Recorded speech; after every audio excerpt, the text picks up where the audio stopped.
দেখবেন কিছু লোক আছে, এরা বাহাদুর হইল আমার রিক্সা চালক ভাইয়ের জন্য। এক জায়গা থেকে আরেক জায়গায় গিয়েছে, লোকটা হয়তো তার কাছে 30 টাকার জায়গায় 40 টাকা চেয়ে বসেছে, কথা নাই বার্তা নাই, ঠাস করে একটা চড় বসাই দিল।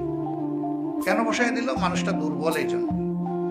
তো এখন তো পারি না, আমি সিলেটে থাকা অবস্থায় মাঝে মাঝে এরকম দৃশ্য দেখলে আমি গাড়ির দরজা খুলে নেমে গিয়ে বলতাম যে আমার একটা চোর মারেন তো, দেখি সাহস করতে পারেন কিনা।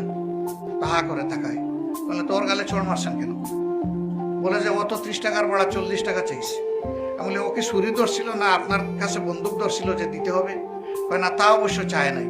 আমি বললাম বন্দুক ধরা লোকটা আসলে কি চোর মারার সাহস করতেন?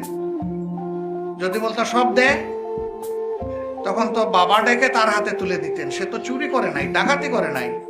আপনি বসে আছেন আরামে সিটের মধ্যে, আর তার সমস্ত শক্তি উজাড় করে আপনাকে সে টানতেছে, এরপরে আপনি তার গালে চোর বসিয়ে দিলেন। তা আমাদের সমাজে দুর্বলকে শাসাইতে সবাই আরাম পায়।